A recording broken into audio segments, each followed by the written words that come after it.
একসাথে বিয়ে, আর দ্বিতীয়ত বউ সহ পেটে বোমা বেঁধে ছাদে ঝুলিয়ে রাখার বিষয়টা। এই জাঙ্কুক নামক ভয়ানক প্রাণী দ্বারা সব সম্ভব। পেটে বোমা বেঁধে রাখা কেন? পেট কেটে ভিতরেও ঢুকিয়ে দিতে পারবে। জিহুপের মুখশ্রী চুপসে গেল, কাঁদো কাঁদো হয়ে বলল, স্যার, আমি আর কখনো আপনার আবেগ ধরে আছাড় মারবো না। তবু আমাকে ওই জঙ্গি ফঙ্গির সাথে বিয়ে দেবেন না, ওরা খুব ভয়ানক হয়। জাঙ্কুক এবার একটু থামলো, তবে ভারী কণ্ঠে বলল, তা আমি পরে দেখে নেব। তবে আমার বউয়ের থেকে আলাদা করার জন্য তোকে যে আমি ছাড় দেবো না সে বিষয়ে নিশ্চিত থাক। যাই হোক, এই অসময়ে এসে আমার আবেগ সহ বউটাকে আস্তে আস্তে কেন করলি সেটা বল। জিহুপ একটু হলেও স্বস্তির নিঃশ্বাস ফেললো। যাক, জাঙ্কুক একটু তো স্বাভাবিক পর্যায়ে এসেছে, নয়তো ভেবেছিল আজ এই মুহূর্তেই না এই লোক ওকে মাটির মধ্যে গেড়ে টেনে দেয়। জিহুপ একটু কেশে গলা পরিষ্কার করলো, কণ্ঠ কিছুটা স্বাভাবিক করে বলল, স্যার, গঙ্গীয় মির্জার লোকেরা ঝামেলা করছে আবার। আমরা রাজশাহী থেকে ঢাকায় ফিরেছি শুনি আবার ঢাকায় চলে এসেছে। জাঙ্কুক মুখ বাঁকালো, কটমট করে বলল, তা তো আসবেই। ও বেটা গঙ্গীয় মির্জা তো আগেই নিজের বউকে মেরেছে, এখন নিজের বউয়ের কাছে যেতে পারছে না, বউয়ের থেকে আদর সহ কিছু পাচ্ছে না, তাই আমাকেও পেতে দিতে চাইছে না। থামলো জাঙ্কুক, হতাশ কণ্ঠে বলল, সবই হিংসে যে হোক, সবই হিংসে। জিহুপ মনে মনে বিরক্ত হলো ভীষণ। এমন এক জটিল বিষয় নিয়ে জাঙ্কুকের এত হেয়ালি আসছে কোথা থেকে? লোকটাকে জানে না সে আগুন নিয়ে খেলছে? একটু পান থেকে চুন খসলেই বিপদ। নিজের মনে বিরক্তি মনে চেপে জিহুপ বলল, কিন্তু আমরা এখন কি করব স্যার? জাঙ্কুক তেমন ভাবলো না বিষয়টা নিয়ে, গাছাড়া ভাব নিয়ে বলল, সবগুলোকে তুলে আমার আস্তানায় বেঁধে রাখ, আমি রাতে বউকে ঘুম পাড়িয়ে রেখে চলে আসবো। জিহুপ মনে মনে ভেঙচি কাটলো জাঙ্কুকের কথায়, বিড়বিড়িয়ে বলল, বউ দেয় না পাত্তা, তাকে আবার ঘুম পাড়িয়ে আসবে। জাঙ্কুক ঠিক শুনলো না জিহুপের নিচু কণ্ঠে বলা কথাগুলো, তাই সে আবার জিজ্ঞেস করলো, কিছু বললি তুই? জিহুপ থতমত খেয়ে গেল, আমতা আমতা করে বলল, কই কিছু না তো, আসছি আমি এখন। কথাটা বলেই তড়িৎ বেগে প্রস্থান করলো জিহুপ। সে কি বলেছে একবার যদি কোনোভাবে এই লোক শুনে ফেলে, তাহলে কিসের জঙ্গি বউ আর কিসের বোমা হামলা, এর থেকেও ভয়ঙ্কর কিছু ঘটে যাবে। তার থেকে জানিয়ে পালানো শ্রেয়। রাত গভীর, চারদিকটা নীরব নিস্তব্ধতায় ছেয়ে গেছে। বাইরে শুধু শোনা যাচ্ছে নিশাচর প্রাণীদের হাঁকডাক। জাঙ্কুক কেবলই বাড়ি ফিরেছে নিজের কাজ শেষে। বউকে ঘুম পাড়িয়ে রেখে কাজে যাওয়ার কথা থাকলেও যেতে হয়েছিল তাকে তাড়াতাড়ি। ওদিকে একটু বেশি গোলমেল বেঁধে গিয়েছিল। জিহুপরা গঙ্গীয় মির্জার লোকদের তুলতে গিয়ে মারামারিতে আবদ্ধ হয়েছিল। সেই মারামারি থামাতেই আবার তাড়াহুড়ো করে বেরিয়ে পড়তে হয়েছিল তাকে। জাঙ্কুক নিজের কাছে থাকা অতিরিক্ত চাবি দিয়ে ঢুকলো বাড়িতে। চারিদিকে তাকিয়ে দেখলো পুরো বাড়ি নীরবতায় ছেয়ে গেছে। বাড়ির কোনো ঘরেও আলো জ্বলছে না তেমন, শুধুমাত্র বসার কক্ষে টিমটিমি ড্রিম লাইটের অস্তিত্ব রয়েছে। হয়তো ইতিমধ্যে ঘুমিয়ে পড়েছে সবাই। তাহলে কেউকে ঘুমিয়ে পড়েছে, হয়তো ঘুমিয়েছে। রাত প্রায় 2টা, এতক্ষণ তো জেগে থাকার কথা নয়। ভাবতে ভাবতে নিজের কক্ষের দরজা খুলে ভিতরে ঢুকলো জাঙ্কুক। বিছানার পাড়ে তাকিয়ে দেখলো তে গুটিসুটি মেরে ঘুমিয়ে রয়েছে। জাঙ্কুক অস্ত্র প্রসারিত করে হাসলো, ধীর পায়ে এগিয়ে গিয়ে বসলো তের পাশে, হাত তুলে আলতোভাবে ছুঁয়ে দিল বইয়ের গাল। অতপর একটু ঝুঁকে মেয়েটার ললাটে চুম্বন করে আবারও উঠে দাঁড়ালো। পাশ ফিরে ওয়াশরুমের দিকে যেতে গিয়ে চোখে পড়লো বিছানার পাশে টেবিলে রাখা ঢাকা দেওয়া খাবারের উপরে। জাঙ্কুক এগিয়ে গেল সেদিকে, খাবারের উপর থেকে ঢাকনাটা তুললো, দেখলো দুটো প্লেটে রাখা খাবার পরিপাটিভাবে। এর মানে এতে খায়নি রাতে। জাঙ্কুক তৎক্ষণাৎ কিছু বললো না। একসাথে ওয়াশরুম থেকে ফ্রেশ হয়ে এসে বসলো বিছানায়। আদরে কণ্ঠে থেকে ডাকলো, বউ, ও বউ। এর মধ্যে কোনো ভাবান্তর দেখা গেল না। মেয়েটা গভীর ঘুমে নিমজ্জিত, ভারী নিঃশ্বাস পড়ছে তার। এই পর্যায়ে জাগো একটু গলার স্বর বাড়ালো, জোরে ডেকে বলল, ওঠো তাড়াতাড়ি, খেয়ে নিবে। তুই নড়ে চলে উঠলো একটু, ঘুমের মধ্যে বিরক্তিতে চোখ মুখ কুচকে ফেললো। ঘুম ঘুম কণ্ঠে বলল, খাবো না আমি, আপনি খেয়ে নিন। জাঙ্কুকের হৃদয় কম্পিত হলো মেয়েটার কণ্ঠস্বরে। এই ঘুম জড়ানো কণ্ঠ নাকি নেশার বান। হৃদস্পন্দন বাড়লো জাঙ্কুকের, তবু নিজেকে সামনে নিল সে। আলতোভাবে তার মাথায় হাত বুলিয়ে দিতে দিতে বলল, না খেয়ে থাকলে শরীর খারাপ করবে তোমার, ওঠো তাড়াতাড়ি। তুই উঠলো না, একটু নড়েচড়ে উঠে পাশ ফিরে আবারও ঘুমিয়ে পড়লো। তপ্ত নিঃশ্বাস ফেললো জাঙ্কুক। টেবিল থেকে প্লেট হাতে নিয়ে ভাত মাখাতে মাখাতে ডাকলো তেকে। তেজ শক্ত কণ্ঠে বলল, তুমি উঠবে নাকি আমি জোর করে উঠিয়ে বসিয়ে দিব? বিরক্তিতে চোখ মুখ কুচকালো আবার। ঘুমের ঘুরে উঠে বসলো বিছানায়, চোখ বন্ধ রেখে বলল, সমস্যা কি, এত ডাকছেন কেন? বলছি তো আমি খাবো না, আপনি খান, খেয়ে ঘুমান। এক নিঃশ্বাসে কথাগুলো বলেই আমার মেয়েটা শুয়ে পড়তে নিল বিছানায়। জাঙ্কুক এক হাত বাড়িয়ে আটকে দিল তেকে। শাসনের সুরে বলল, না খেয়ে একদম শোবে না তুমি। তেও আর বলল না না কিছুই। এতক্ষণে এটুকু সে বেশ ভালোভাবে বুঝেছে যে সে না খেলে জাঙ্কুক ঘুমাতে দেবে না, তার থেকে বরং খেয়ে ঘুমানোই ভালো, ঝামেলা থাকবে না কোনো। জাঙ্কুক ততক্ষণে ভাত মেখে হাতে লোকমা নিয়ে ধরলো তের মুখের সম্মুখে। মেয়েটাও কোনো বিরক্তি না করে খেয়ে নিল কয়েক লোকমা, অতঃপর ঠাস করে বিছানায় শুয়ে পড়লো। বিরক্তি ভরা কণ্ঠে বলল, ব্যাস আর খাবো না, এখন আমাকে ঘুমাতে দিন। জাঙ্কুকও খাওয়া নিয়ে আর জোরাজুরি করলো না, অল্প খেলেও খেয়েছে তো। টেবিল থেকে এক গ্লাস পানি তুলে সে আবার ডাকলো তেকে, বলল, পানি খেয়ে ঘুমাবো। তে অর্ধশা হয়ে বসলো, স্বামীর হাত থেকে একটু পানি পান করে আবারও শুয়ে পড়লো। জাঙ্কুক হাসলো উষ্ঠ প্রসারিত করে, বউরা তার ভীষণ ঘুম কাতুরে। এতক্ষণ যদি তাকে নিয়ে কেউ এভাবে টানাটানি করতো, ঘুম সেই প্রথম দিকেই উবে যেত। জাঙ্কুক আবারও হাসলো, হাত বাড়িয়ে মুছিয়ে দিল তের মুখ, অতঃপর নিজেও খেতে শুরু করলো ওই প্লেট থেকেই। খানিক সময় নিয়ে নিজের খাওয়া শেষ করলো জাঙ্কুক। খাবার প্লেটগুলো গুছিয়ে লাইট বন্ধ করে শুয়ে পড়লো বিছানায় তের পাশেই। আজ তাদের মধ্যে কোলবালিশ নেই কোনো, থাকবে কোথা থেকে? সে কোলবালিশ তো জাঙ্কুক বাড়ি থেকে বেরিয়ে যাওয়ার আগেই সকলের অগোচরে বাইরে ফেলে দিয়ে গিয়েছিল। কিন্তু এখন যেন কেন তার মনে হচ্ছে কোলবালিশটা থাকলেই ভালো হতো।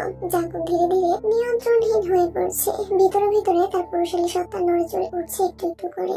একজন বিবাহিত পুরুষ মানুষ বউকে নিয়ে এক বিছানায় খুব কাছাকাছি শুয়ে আছে, এমন পরিস্থিতিতেও কি তার পুরুষালী অনুভূতিগুলো হানা দেবে না? অবশ্যই দেবে, জাঙ্কুকও দিয়েছে। যদিও একটা সামান্য কোলবালিশ কখনো তার পুরুষালী সত্তাকে বেঁধে রাখতে পারতো না, কিন্তু মনকে তো বুঝতে পারতো এটা বলে যে বউ তাদের মধ্যে প্রাচীর তুলে দিয়েছে, এই প্রাচীরের ওপাশে যাওয়া তার বারণ। জাঙ্কুকের ভাবনা চিন্তার মধ্যেই তে ঘুমের ঘরে এগিয়ে এলো তার পানে, নিজের হাত দ্বারা জড়িয়ে ধরলো জাঙ্কুকের বেকাবু শরীরখানা। শিউরে উঠলো ছেলেটা, সারা শরীরে যেন বিদ্যুৎ খেলে গেল মুহূর্তেই। এমনি এতক্ষণ নিজের ভিতরকার পুরুষালী সত্তার অনুভূতিতে অসহায় ছিল সে, এর মধ্যে আবার বউয়ের স্পর্শ। তার শরীরটা একদম লেগে আছে জাঙ্কুকের শরীরের সাথে। মেয়েটার প্রতিটা ভারী নিঃশ্বাস জাগিয়ে তুলছে জাঙ্কুকের শরীরের লোমকূপগুলো। কি একটা অবস্থা, জাঙ্কুকের দম যেন বন্ধ হয়ে আসতে চাইছে, ঝাপটে ধরতে ইচ্ছে করছে তার নরম দেহটা। মেয়েটার শরীরের প্রতিটা ভাঁজে ভাঁজে নিজের স্পর্শ এঁকে দিতে ইচ্ছে করছে। জাঙ্কুক যেন একটু বেশি বেকাবু হয়ে পড়লো আজ, নিজেকে আর সংযত রাখতে কষ্ট হচ্ছে ভীষণ, কিন্তু করার যে কিছুই নেই, তাকে নিজেকে সংযত রাখতে হবে। এই মুহূর্তে অনুভূতির জোয়ারে ভেসে গিয়ে তের সাথে জোর জবরদস্তি করলে তাদের সম্পর্কের অবনতি বই উন্নতি হবে না। মেয়েটার মনে জাঙ্কুক সম্পর্কে বাজে ধারণা সৃষ্টি হবে। আজকে এক রাতের জন্য নিয়ন্ত্রণহীন হয়ে পড়লে হয়তো পরে দেখা যাবে কখনো তাকে মেনেই নিতে পারলো না তে। তপ্ত নিঃশ্বাস ফেললো জাঙ্কুক, নিজের শরীর থেকে তের হাতটা সরিয়ে দিয়ে খুব সাবধানে নেমে পড়লো বিছানা থেকে। নিঃশব্দে গিয়ে দাঁড়ালো বারান্দায়, জোরে জোরে কয়েকটা নিঃশ্বাস নিয়ে নিজেকে ধাতস্থ করার চেষ্টা চালালো। কিন্তু তেকে ছেড়ে এখানেও ভালো লাগছে না, মানসিক শান্তি পাচ্ছে না, নিজেকে অসহায় লাগছে। এত বছর এত অপেক্ষার পর তেকে কাছে পেয়েও দূরে থাকতে ইচ্ছে করছে না তার। কি এক যন্ত্রণার মধ্যে আবদ্ধ হয়ে পড়েছে জাঙ্কুক, না পড়ছে সইতে আর না পারছে মুখ ফুটে বলতে। জাঙ্কুক বারান্দায় থাকতে পারলো না, অল্প সময়ের মধ্যেই আবারও বিছানায় চলে এলো, শুয়ে পড়লো তের পাশে। মেয়েটার পানে মুখ ফিরিয়ে অসহায় কণ্ঠে বলল, এত কেন পড়াচ্ছ আমাকে বউ? ওই 7 বছরের জন্য, যে 7টা বছরে তোমার কোনো অনুভূতিই ছিল না, ওই 7 বছর তো তোমার কোনো কষ্টও হয়নি, কারণ তুমি জানতেই না আমাদের বিয়ের কথা, জেনেছো মাত্র কয়েকদিন আগে। সেই কয়েকদিন আগে জেনেই দীর্ঘ 7 বছরের জন্য অভিমান করে বসলে, অথচ আমি তো পুরো 7টা বছরে তোমার জন্য ছটফটিয়ে কাটিয়েছি, নিজের সাথে নিজে যুদ্ধ করেছি, তোমাকে পাওয়ার অপেক্ষায় প্রহর গড়েছি, কিন্তু সেই সব দিয়ে কেউ আমাকে বুঝলো না, এমনকি তুমিও বুঝলে না। আমাকে তোমরা কেন বুঝলে না বউ? ওপাশ থেকে উত্তর এলো না কোনো। আসবে কিভাবে? তুই তো ঘুমাচ্ছে, গভীর ঘুমে নিমজ্জিত সে। জাঙ্কুকের বলা কোনো কথাই তো কর্ণে পৌঁছায়নি তার। আচ্ছা, মেয়েটা যদি এই মধ্যরাতে জাঙ্কুকের এই কাতর কণ্ঠের বাক্যগুলো শুনতো, তারপরেও কি অভিমান নিয়ে বসে থাকতে পারতো? হয়তো পারতো, আবার হয়তো পারতো না। তপ্ত নিঃশ্বাস ফেললো জাঙ্কুক, একটু এগিয়ে তেকে জড়িয়ে নিল নিজের সাথে। হৃদয়ে স্থান পাওয়া অনুভূতিদের সাথে হাজারটা যুদ্ধে লড়াই করতে করতে দুই চোখ বন্ধ করলো ছেলেটা। সকালের আলো ফুটেছে চারিদিকে, সূর্যটা ধীরে ধীরে নিজের উজ্জ্বলতা ছড়িয়ে দিতে শুরু করেছে। রাতের নিস্তব্ধতায় ঘেরা শহরটাও ধীরে ধীরে তার ব্যস্ততার পরিচিত রূপে ফিরে এসেছে। চারিদিকের কোলাহল ধরেতে ঘুমটা ভেঙে গেল তের। একটু নড়ে চড়ে উঠতেই নিজেকে আবিষ্কার করলো কারো শক্তপোক্ত পুরুষালী বাহুবন্ধনে। পিটপিট করে চোখ খুললো তে, চোখের সম্মুখে দেখতে পেল জাঙ্কুকের ঘুমন্ত মুখশ্রী। ছেলেটা কেমন আস্তে পৃষ্ঠে তাকে জড়িয়ে ধরে ঘুমিয়ে রয়েছে। মুহূর্তেই দু চোখ থেকে পুরোপুরি ঘুম উধাও হয়ে গেল মেয়েটার। ছিটকে দূরে সরে গেল তে, ঝাঁঝালো কণ্ঠে বলল, আপনি আমার এত কাছে কেন? আর কোন সাহসে আমাকে জড়িয়ে ধরেছেন ব্রিটিশ অসভ্য পুরুষ? তের আকস্মিক ধাক্কায় হকচকে উঠল জাঙ্কুক, হুড়মুড়িয়ে বিছানায় উঠে বসলো সে। কিন্তু পরক্ষণে সকাল সকাল নিজের বউয়ের মুখ থেকে এমন ঝাঁঝালো বাক্য করে পৌঁছাতেই বিরক্ত হলো। সারা রাত কতটা যন্ত্রণায় সে কাটিয়েছে, তবুও কোনো প্রকার জোর করেনি বউকে, উল্টা নিজেকে নিয়ন্ত্রণ করেছে। অথচ সকাল সকাল কিনা সেই বউ একটু জড়িয়ে ধরার জন্য চুটপাট দেখাচ্ছে। বিরক্তিতে নাক মুখ কুঁচকেল জাঙ্কুক, অতঃপর বলল, আমি জড়িয়ে ধরিনি, বরং তুমি জড়িয়ে ধরেছো। তাকিয়ে দেখো, আমি আমার স্থানেই আছি, উল্টো তুমি তোমার স্থান থেকে সরে এসেছো। সেই গানের মতো যুক্তি। তের এবার সন্দেহ হলো, বরাবরই কি সে নিজের স্থান ছেড়ে জাঙ্কুকের নিকটে যায়? তাই সন্ধিহান সুরে প্রশ্ন করলো, প্রতিবার আমি আমার নিজের স্থান থেকে সরে আপনার কাছে যাই, নাকি এর মধ্যে অন্য কোনো কারণ আছে? জাঙ্কুক অপ্রস্তুত হলো তের কথায়। মেয়েটা কোনোভাবে ধরে ফেললো না তো? তার কার সাজে এলোমেলো দৃষ্টি ফেললো জাঙ্কুক। আমতা আমতা করে বলল, এর মধ্যে আবার অন্য কি কারণ থাকবে? থামলো জাঙ্কুক। বিছানা থেকে চট করে উঠে দাঁড়ালো সে। তাড়াহুড়ো করে বলল, উফ, আমার পেটে চাপ দিয়েছে ভীষণ, ওয়াশরুমে যেতে হবে। কথাটা বলেই এক প্রকার দৌড়ে ওয়াশরুমে ঢুকলো জাঙ্কুক। তের দৃষ্টি তীক্ষ্ণ হলো, ধারালো দৃষ্টিতে এসে চেয়ে রইল জাঙ্কুকের চলে যাওয়ার পানে। ফ্রেশ হয়ে কক্ষ থেকে বেরিয়েছে অনেক আগেই। ইতিমধ্যেই সকলের সাথে খাবার টেবিলে বসে পড়েছে সে। জাঙ্কুক কিছু সময়ের মধ্যেই একদম সুটবুট পরে বেরিয়ে এলো কক্ষ থেকে। গলা বাড়িয়ে বলল, আমি বাইরে যাচ্ছি, কাজ আছে অনেক। জিন বেগম সাথে সাথে কপালে ভাঁজ ফেললেন। তিনিও গলা বাড়িয়ে বললেন, খেয়ে তারপর যেদিকে খুশি যা। জাঙ্কুক হন্তদন্ত হয়ে খাবার টেবিলের কাছে এলো। তার প্লেট থেকে একটা শুকনো পাউরুটি তুলে মুখে পুরলো। চিবোতে চিবোতে বলল, এখন আসছি। জিন বেগম আর কিছু বলবেন তার আগে জাঙ্কুক পা বাড়লো সম্মুখ পানে। দরজা পর্যন্ত গিয়ে আবার কি মনে করে তাড়াহুড়ো করে ফিরে এলো খাবার টেবিলের নিকট। একবার সবার দিকে দৃষ্টি বুলিয়ে একটু ঝুঁকে গেল তের পানে। কণ্ঠ খাদে নামিয়ে বলল, ঠিকভাবে খাওয়া দাওয়া করবে বউ, নিজের যত্ন নিবে। আমার আজ ফিরতে একটু দেরি হবে। কথাটা শেষ করে পরপরই আবার তাড়াহুড়ো করে বেরিয়ে গেল জাঙ্কুক। তাই অবাক চোখে চেয়ে রইল স্বামীর চলে যাওয়ার পানে। জাঙ্কুকের একটু আগের বলা কথাগুলো কেমন যেন একরাশ ভালো লাগার সৃষ্টি করলো তার হৃদয়ে। তাদের বৈবাহিক জীবনে একসাথে থাকা কেবল মাত্র 2 দিন। স্বামী স্ত্রীর সম্পর্ক গড়ে ওঠেনি এখনো। সে ভালো কোনো ব্যবহারও করেনি জাঙ্কুকের সাথে, অথচ ছেলেটা তার কতটা যত্ন নিচ্ছে। গতকাল রাতে তুলে খাইয়ে দেওয়া, এখন আবার এতটা আদরে ভঙ্গিতে তার থেকে বিদায় নেওয়া। একটা মানুষকে ঠিক কতটা গুরুত্ব দিলে তার থেকে অবহেলা পেয়েও তার যত্ন নেওয়া যায় ভাবছে তে। দুপুরে বাড়ি ফেরা হয়নি জাঙ্কুকের, তাই রাতে কাজ শেষ করে একটু তাড়াতাড়ি বাড়ি ফেরার চেষ্টায় নেমেছে সে। এর সাথে সারাদিন কথা হয়নি একটু। একটা বারের জন্য মেয়েটার ওই সুমিষ্টি কণ্ঠস্বরটা শোনা হয়নি। এইটুকু মাত্র সময়, এর মধ্যেই জাঙ্কুকের মনে হচ্ছে যেন কত শত বছর ধরে তার কণ্ঠ শুনছে না সে, দেখছে না মেয়েটার মায়াবী মুখখানা। ছটফট করছে হৃদয়। একটু কল করে যে মেয়েটার সাথে কথা বলবে তারও উপায় নেই। মোবাইলে তো নেই তের। যদিও সে চাইলে বাড়ির অন্য কারো নাম্বারে কল করে এর সাথে কথা বলতে চাইতে পারতো, কিন্তু এদের তো বিশ্বাস নেই কোনো। সব বিশ্বাসঘাতক এবং ঘসেটি বেগমের বংশধর। হতে পারে সে কল করলে এরাতের সাথে কথা বলতে তো দেবেই না, উল্টো এই কথা বলা নিয়ে নাজেহাল করে ছাড়বে তাকে। আর তাই আর কারো নাম্বারে কলও করেনি জাঙ্কুক। রাত বেশি নয়, ঘড়ির কাঁটায় টিক টিক ধরে তুলে জানান দিচ্ছে রাত কেবল 8টা। জাঙ্কুক আজকের মতো নিজের সকল কাজের অবসান ঘটিয়ে বাড়িতে ঢুকলো। বসার কক্ষ পর্যন্ত আসতেই শব্দ পেল হই হুল্লোড়ের। বাড়ির ছোট বড় সকলেই আড্ডা মিলিয়েছে এই কক্ষে। তেও আছে এদের সাথে, বসে রয়েছে সোফায়। লিজাংসুক আর আয়ু তার পাশে বসে কি যেন বলছে, আর সে হেসে লটুপটি খাচ্ছে। জাঙ্কুকের দৃষ্টি শীতল হলো, প্রশান্তিতে ছেয়ে গেল তার হৃদয়। এই মেয়েটার মুখে একটু হাসি তাকে কতটা শান্তি দেয় তাকে সে জানে, হয়তো জানে না। জাঙ্কুক মুগ্ধ দৃষ্টিতে চেয়ে রইল তার হাসি মুক্তার পানে। সকলে আড্ডায় এতটাই মশগুল যে এখনো তাকে খেয়াল করেনি কেউ। কিঞ্চিত সময় অতিবাহিত হলো। হঠাৎ জাঙ্কুকের মেঝো চাচি রোয়া বেগমের নজর গেল দরজার পানে। চোখে পড়লো জাঙ্কুককে। মহিলা খানিকটা চমকালেন, অবাক কণ্ঠে বললেন, আরে জাঙ্কুক, কখন এসেছিস? আর ওখানে দাঁড়িয়ে আছিস কেন? রোয়া বেগমের কথায় হুঁশ ফিরল সবার। চমকে উঠে তাকালো জাঙ্কুকের পানে। রোয়া বেগম উঠে দাঁড়ালেন, ব্যস্ত ভঙ্গিতে আবার বললেন, দুপুর গড়িয়ে রাতে ফিরেছিস, খাওয়া দাওয়া ঠিক মতো হয়েছে তো? তুই ফ্রেশ হয়ে তাড়াতাড়ি, আমি খেতে দিচ্ছি। জাঙ্কুক হাসলো রোয়া বেগমের তাড়াহুড়ো দেখে, অতঃপর স্বাভাবিক কণ্ঠে বলল, আপনি ব্যস্ত হবেন না মেজো চাচি, আমি দুপুরে খেয়েছি, এরপর রাতের খাবারটা আপনাদের সাথেই খাবো। কণ্ঠে তোলা ধ্বনিগুলো সমাপ্তি ঘটিয়ে জাঙ্কুক আর দাঁড়ালো না ওই স্থানে। লম্বা লম্বা পা ফেলে চলে গেল নিজের কক্ষে। সারাদিন দৌড়ঝাঁপে শরীরটা ম্যাজম্যাজ করছে ভীষণ। এই মুহূর্তে একটু গোসল না করলেই নয়। জাঙ্কুক দেরি করলো না। কক্ষে ঢুকেই আলমারি থেকে নিজের জামা কাপড় নিয়ে ঢুকলো ওয়াশরুমে। বেশ কিছুটা সময় নিয়ে গোসল সেরে সে বেরিয়ে এলো বাইরে। গলায় ঝুলানো তোয়ালে দ্বারা মাথা মুছতে মুছতে তাকালো কক্ষে রানাচে কানাচে। ব্রু কুঁচকিল জাঙ্কুকের। এখনো আসেনি এই কক্ষে।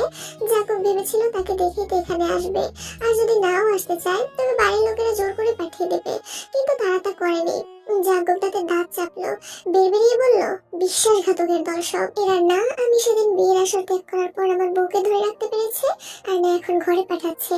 জাঙ্কুক আরো কিছুক্ষণ অপেক্ষা করলো তের আগমনের, কিন্তু সে আসলো না। না, এই বাড়ির লোকজন গুলোকে আর ভালো হতে দিল না তাকে, তার চরিত্র থেকে নির্লজ্জ শব্দটার উৎখাত করতে দিল না। তত নিঃশ্বাস ফেলল জাঙ্কুক, অধৈর্য কণ্ঠে ডাকলো, তে, এই তে, রুমে এসো তাড়াতাড়ি। জাঙ্কুকের জোরালো কণ্ঠের হাত ডাক শুনলো বসার কক্ষে আড্ডায় নিমজ্জিত সবাই। তে লজ্জা পেল আর চোখে তাকালো সবার পানে। সবাই কেমন ঠোঁট টিপে হাসছে তার উপর, আর এই লোকটাকেও বলিহারি যায়। দেখে গেল এখানে ছোট বড় এতগুলো মানুষ, তারপরও এভাবে ঘরে গিয়ে না ডাকলে কি হতো না।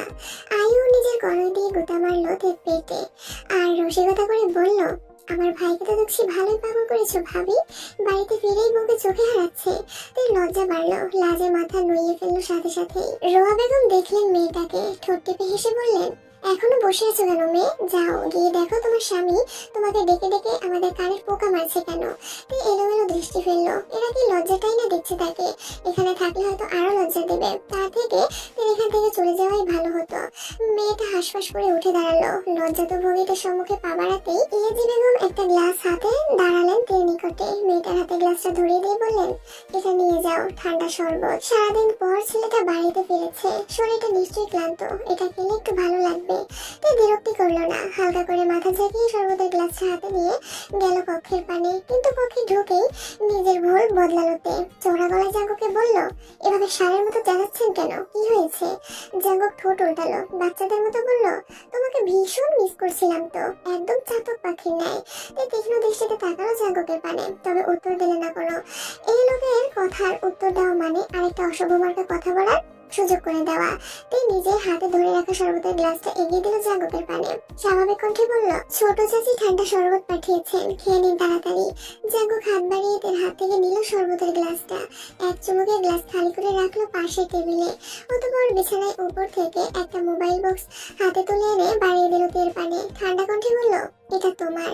তের চোখ দুটো চকচক করে উঠলো, ছো মেরে সে মোবাইলের নিল জাঙ্কুকের হাত থেকে। অবিশ্বাস্য কণ্ঠে বলল, সত্যি? জাঙ্কুক হাসলো, অভয় দিয়ে বলল, একদম তিন সত্যি। তের আনন্দ আর দেখে কে, সে মোবাইলটা নিয়ে উৎফুল্ল হয়ে বসলো বিছানায়। বক্স খুলে বের করলো মোবাইলটা, বেশ দামিও মনে হচ্ছে। তে উল্টে পাল্টে দেখতে শুরু করলো মোবাইলটা। জাঙ্কুক নিঃশব্দে বসলো তার পাশে, হুট করেই বলল, পরিবারের সাথে কথা বলবে? তার হৃদয় ভারী হলো, উষ্ঠে স্থান পাওয়া হাসিটা উবে গেল মুহূর্তেই।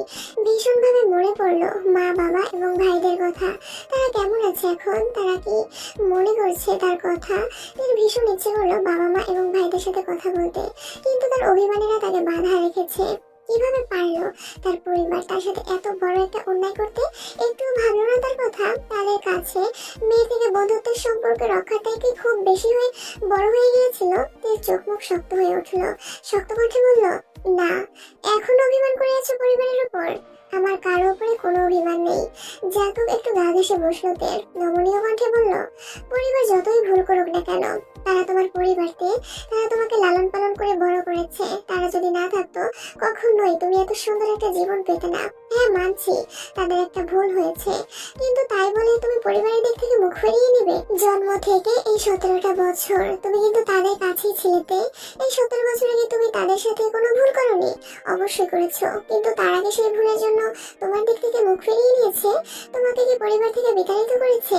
করেনি, বরং তোমাকে মাফ করে ভালোবেসে পরিবারের একটা গুরুত্বপূর্ণ অংশ করে রেখেছে।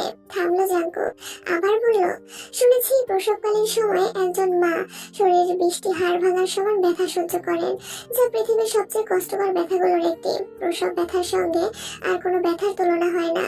সেই ব্যথা সহ্য করে তোমার মা তোমাকে পৃথিবীর আলো দেখিয়েছে, নিজের জীবনের ঝুঁকি নিয়ে তোমাকে জীবন দিয়েছে। অথচ আজ তোমার জীবনের একটা সিদ্ধান্ত নেওয়ার জন্য তুমি তার দিক থেকে মুখ ফিরিয়ে নিতে চাইছো। হ্যাঁ, আমি তারপরও মানছি তাদের ভুল আছে, অন্যায় আছে। সমাজের আইন বা মানবাধিকারের মতে তারা তোমার জীবনের সিদ্ধান্ত নেওয়ার অধিকার রাখে না। তবুও হয়ে গেছে একটা ভুল, তাই বলে তুমি তো একদম পরিবার ছেড়ে দিতে পারো না। তাদের একটা অন্যায়ের জন্য তোমার প্রতি তাদের সারা জীবনের অবদান ভুলে যেতে পারো না। এই মনোযোগ দিয়ে শুনলো জাঙ্কুকের সব কথাগুলো, নিজের নিজের ভুলগুলো বুঝতে পারলো। সত্যিই তো অভিমানের বশে পরিবার ছেড়ে দিতে পারে না সে, অথচ তে পরিবার ছেড়ে এখানে এসেছে। মেয়েটার চোখের সম্মুখে ধীরে ধীরে ভেসে উঠলো পরিবারের সাথে কাটানো মুহূর্তগুলো, হাসি কান্না মিলে কত মুহূর্ত, বাবার কাঁধে চড়া, ভাইদের সাথে দুষ্টুমি, মায়ের আঁচল ধরে ঘোরা। এই তো সেদিনও বাবাকে যত্ন করে ভাত খাইয়ে দিল তাকে, অথচ আজ তারা কোথায়? আঁখি পড়লো ভারী হলো তের, হুট করেই হু হু করে কেঁদে উঠলো মেয়েটা। জাঙ্কুক নিজের এক হাত বাড়িয়ে থেকে আগলে নিল নিজ বক্ষের সাথে, সান্ত্বনা দিয়ে বলল, কান্না থামিয়ে বাড়িতে কল করো। তে কান্না থামালো, জাঙ্কুকের বুক থেকে উঠে সোজা হয়ে বসলো, মোবাইল ঘেঁটে সোবিন শিকদারের নাম্বারটা তুললো স্ক্রিনে। অতঃপর নিজের নতুন মোবাইল থেকে প্রথম কলটা সে তার বাবাকেই করলো। একটু সময় নেই হতে কলটা ধরলেন সোবিন শিকদার, ভারী কণ্ঠে বললেন, আসসালামু আলাইকুম, কে বলছেন? তের গলা ধরে এলো, মনে হচ্ছে যেন কত বছর পর সে তার বাবার কণ্ঠস্বর শুনছে। যে বাবাকে চোখে হারাতো সে, সেই বাবার সাথে গোটা 2টা দিন কথা হয়নি তার। অনেক কষ্টে নিজের কান্না দমন করলো তে, অস্পষ্ট কণ্ঠে বলল, বাবা। চমকে উঠলেন সোবিন শিকদার, আঁখি ধরে ভরে উঠলো বড় লোকটার। তে কল করেছে তাকে, অবশেষে তাহলে মেয়ের অভিমান ভেঙেছে। সোবিন শিকদার সামলে নিলেন নিজেকে, নমনীয় কণ্ঠে বললেন, অবশেষে তাহলে আমার মেয়েটার মনে পড়লো আমাদের কথা। কেমন আছিস মা? আলহামদুলিল্লাহ ভালো, তুমি কেমন আছো বাবা? আর মা ভাইরা তারা কেমন আছে? সোবিন শিকদার উত্তর দিবেন তার আগেই শোনা গেল ইয়ঞ্জন বেগমের কণ্ঠস্বর। উনি পাশেই ছিলেন স্বামীর। মেয়ে কল করেছে শুনে আর ধরে রাখতে পারেননি নিজেকে, এক প্রকার সোবিন শিকদারের থেকে মোবাইলটা ছিনিয়ে নিয়ে ধরলো নিজের কানে, ভেজা কণ্ঠে বলল, কেমন আছিস মা? কেন আমাদের এভাবে ছেড়ে চলে গেলি? এত অভিমান তোর? তুই কানে মোবাইল নিয়ে তাকালো জাঙ্কুকের পানে, অপরাধীর কণ্ঠে মাকে বলল, সরি মা।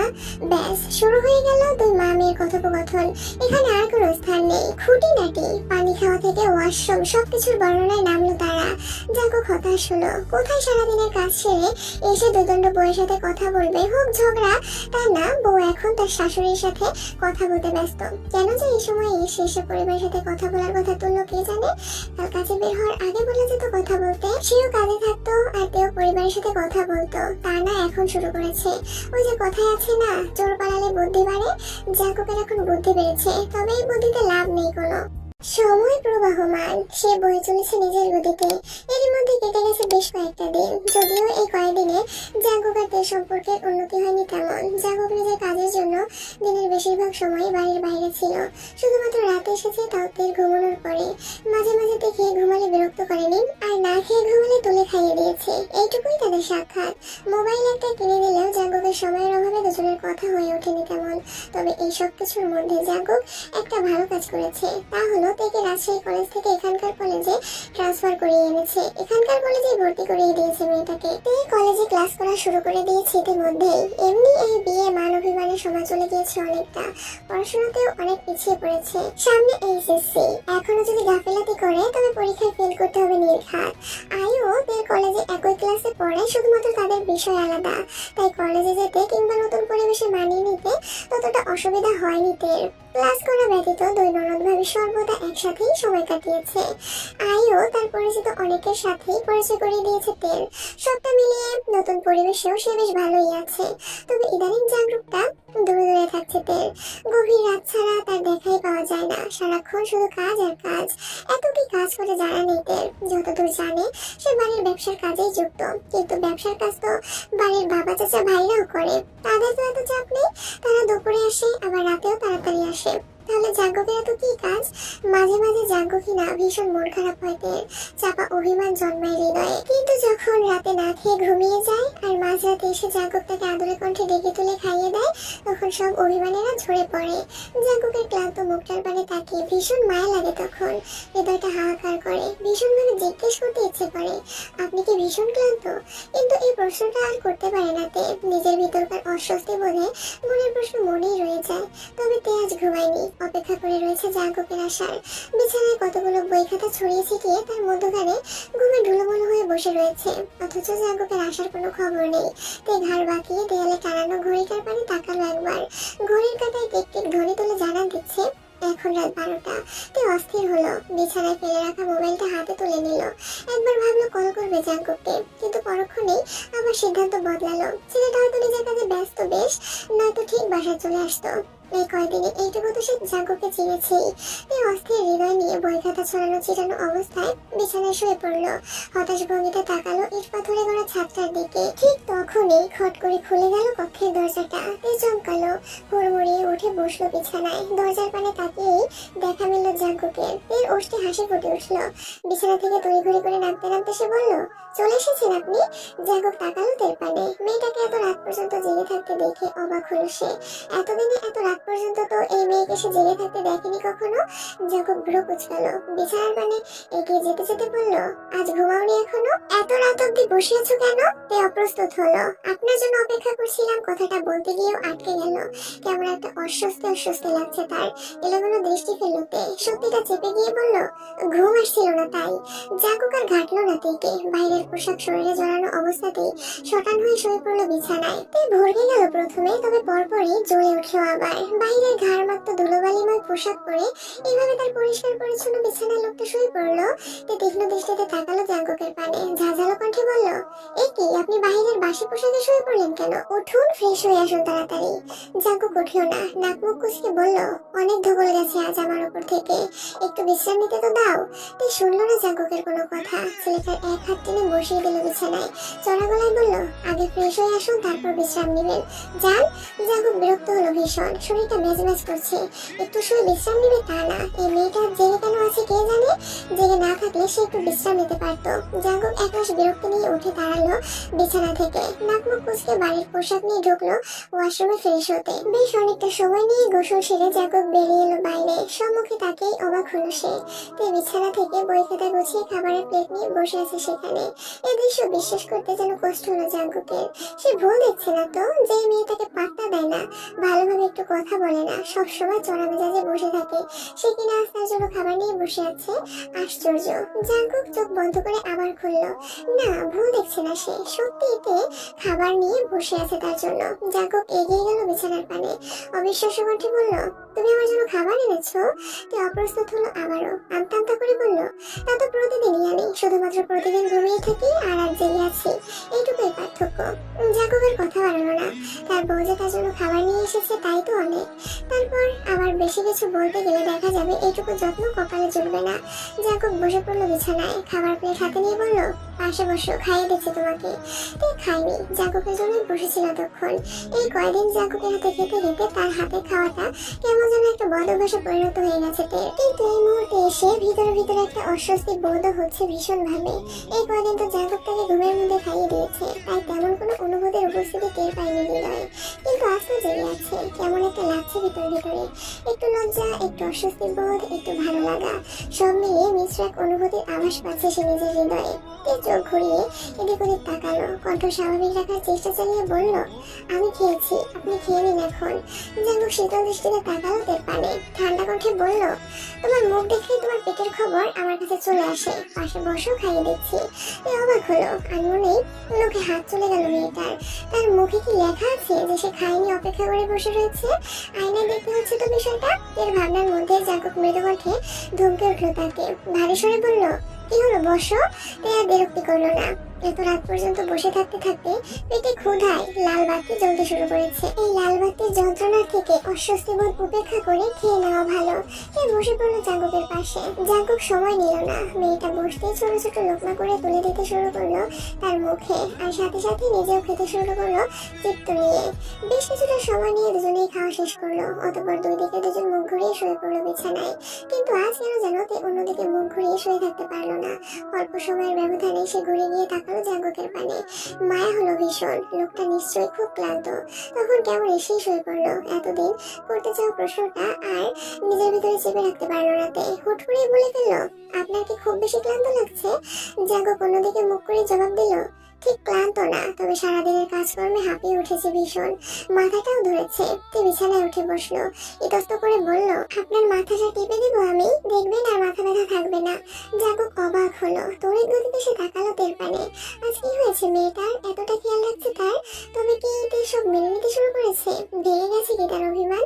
জাঙ্কুক খানিকটা অবাক স্বরেই বলল, সূর্য আজ কোন দিক থেকে উঠেছিল? এত রাত অব্দি জেগে আছো, আমার জন্য খাবার আনছো, আবার এখন বলছো মাথা টিপে দিবে? কেমন ভালো লাগলো না জাঙ্কুকের কথাগুলো। সে কি স্বামীর প্রতি একটু মায়া করে কিছুই করতে পারবে না? তাছাড়া আর যা যা করেছে তাতে তার একটা অস্বস্তি বোধ হয়েছে। তাকিয়ে জানে জানে তো নাই, উল্টো তার অস্বস্তি বোধকে আরো বাড়িয়ে দিতে কতগুলো কথা বলল। তে মাথা নুয়ে ফেললো, মিনমিনিয়ে কণ্ঠে বলল, ঠিক আছে, দেবো না মাথা টিপে। জাগক এক দণ্ড সময় ব্যয় করলো না, তড়িঘড়ি করে মাথা রাখলো তের কোলে, ক্যাবলার মতো হেসে দিয়ে বলল, এই না না, আমি তো মজা করছিলাম একটু, তুমি মাথা টিপে দাও আমার। তে শিউরে উঠলো জাগকের ইয়ে স্পর্শে, ভিতরে ভিতরে অস্বস্তি বোধেরা যেন আরো ডানা মেলল, হৃদস্পন্দন বাড়লো দ্রুত, ঢোক গেল তে, অতঃপর বলল, বালিশ আছে তো? জাগক শীতল দৃষ্টিতে তাকালো তের পানে, মৃদু কণ্ঠে বলল, তোমার কোলে মাথা রেখে যে শান্তি আমি পাচ্ছি তা ওই নরম তুলতুলে শ্রীমন্তলার বালিশেও নেই বউ। তাই আর বললো না কিছুই, লাজুক ভঙ্গিতে নিজের নরম হাত রাখলো স্বামীর মাথায়, আলতো হাতে টিপে দিতে শুরু করলো মাথাটা। জাগক পরম আবেশে নিজের চোখ দুটো বন্ধ করে নিল, কিঞ্চিত সময় নিয়ে বলল, তোমার হাত দুটো বেশ নরম বউ। তে লজ্জা পেল, লাজুক হেসে বলল, আর আপনার কপালটা ভীষণ শক্ত। দুপুরের তপ্ত রোদ চারিদিকে খা খা করছে যেন, সেই রোদকে মাথায় নিয়ে কলেজের সম্মুখে দাঁড়িয়ে রয়েছে তে এবং আয়ু। একটু আগেই কলেজ ছুটি হয়েছে তাদের, প্রতিদিন তাদের ছুটির আগেই বাড়ির গাড়িটা দাঁড়িয়ে থাকে এখানে তাদের অপেক্ষায়, কিন্তু আজ এখনো আসছে না কেন কে জানে। চারিদিকে একটু লোক সমাগম বেশ আজ, আশেপাশে কিছু একটা ঘটেছে সম্ভবত। এতক্ষণ ক্লাসে থাকার দরুন তারা জানে না কিছুই, তবে দলে দলে যেভাবে লোকজন ছোটাছুটি করছে তাতে মনে হচ্ছে মারাত্মক কিছু ঘটেছে। সকলের চোখে মুখেও কেমন আতঙ্কের ছাপ। আর আয়ু চেয়ে চেয়ে দেখছিল সকলকে, এর মধ্যে কতগুলো ছেলে এসে দাঁড়ালো তাদের পাশে, সম্ভবত এই কলেজের শিক্ষার্থীরা। কলেজ ড্রেস দেখে তো মোটাই মনে হচ্ছে। ছেলেগুলোর মধ্যে একজন হঠাৎ বেশ আতঙ্কের স্বরে বলে উঠল, দেখলি কি নির্মম ভাবে মারলো লোকটাকে। ছেলেটার কথা শেষ হতে না হতেই আরেকজন ছেলে বলল, বুকটা একদম গুলি করে ঝাঁঝরা করে দিয়েছিল, দেখেছিস? আরেকজন বলল, ওদের প্রশিক্ষণই তো দেওয়া হয় এমন মায়া দয়াহীন ভাবে। তে আর আয়ু পাশে দাঁড়িয়ে দাঁড়িয়ে শুনলো ছেলেগুলোর কথা, ভিতরে ভিতরে কৌতূহল অনুভব করলো তারা, কে আবার কাকে মেরেছে, আর মারারও আবার প্রশিক্ষণ দেওয়া হয় নাকি। আয়ু কিছুটা কৌতূহল নিয়ে ছেলেগুলোকে প্রশ্ন করলো, কি হয়েছে ওখানে? ছেলেগুলো ওদের দিকে তাকালো, একজন বলল, এনকাউন্টার হয়েছে। সাথে সাথে আরেকজন বলল, জাং হো সিওক তার ক্যারিয়ারের চতুর্থ এনকাউন্টারটা করে ফেলেছে আজ এখানে। জাং হো সিওক চমকালো তে এবং আয়ু, নামটার সাথে সাথেই হানা দিল তাদের মস্তিষ্কে। গোল গোল চোখে তাকালো একে অপরের পানে, কিন্তু পরক্ষণে দুজনেই হেসে উঠলো হো হো করে। কি সব আজগুবি চিন্তা ভাবনা করছে তারা। তারা যে জিহককে চেনে, সে আর এনকাউন্টার, অবিশ্বাস্য ব্যাপার। জাগুকের একটা ধমক খেয়ে প্যান্টে মুতে দেওয়ার মতো অবস্থা হয় জিহপের, আর সে কিনা করবে এনকাউন্টার। মনে মনে নিজেদের ভাবনাকে ধিক্কার জানালো দুজন। তে হাসি থামিয়ে ওকে ঝুঁকি মেরে দেখতে চাইলো এনকাউন্টার হওয়া স্থানটাকে, তবে জনমানবের অতিরিক্ত ভিড়ে এখান থেকে কিছুই দেখা যাচ্ছে না। তে তাকালো আয়ুর পানে, অতবার বলল, চলো আমরা ওখানে গিয়ে দেখে আসি। আমি আগে কখনো এত বড় অপরাধীও দেখিনি, আর এনকাউন্টার হতেও দেখিনি। আয়ু উৎসুক হলো, কৌতূহলী হয়ে বলল, আমিও বাস্তবে দেখিনি কখনো, ওই টিভিতে নাটক সিনেমা একটু একটু যে দেখেছি শুধু। নিশ্চয়ই এই এনকাউন্টার করা অফিসারগুলো সুদর্শন হয় ভীষণ।